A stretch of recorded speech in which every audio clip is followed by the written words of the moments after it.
ઝાલોદ નગરપાલિકાની સામાન્ય ચૂંટણી અંતર્ગત આજ રોજ યોજાયેલ મતગણતરીની અંદર કુલ 7 વોર્ડમાંથી કુલ 28 બેઠકોની ઉપર પરિણામ જાહેર કરવામાં આવ્યું છે.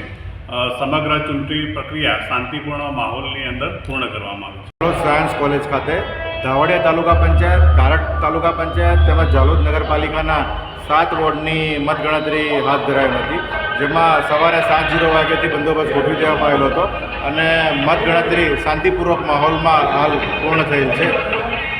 જે ભવ્ય વિજય થઈ છે ઝાલોદ નગરપાલિકાના ચૂંટણી પરિણામમાં 27માંથી 17 બેઠકો પર ભાજપે જે વિજય મળ્યો છે તે બદલ ઝાલોદ નગરની જનતા, મારા કાર્યકર્તા અને બધાનો હું ખૂબ ખૂબ આભાર માનું છું. અને ઝાલોદના જે વિકાસનું જે રૂંધાયેલો હતો એ વિકાસ હવે ભવ્ય અને અતિ ભવ્ય થવાનો છે તે મને ખબર છે. હવે ભારતીય જનતા પાર્ટીનું પ્રથમ વખત આ જે ફૂલ બોર્ડ બેસવાનું છે અને નગર પ્રમુખ તરીકે જે મને પ્રથમવાર જે જવાબદારી મળી છે એ જવાબદારી પર હું ખરું ઉતર્યું છે એવું મને લાગે છે.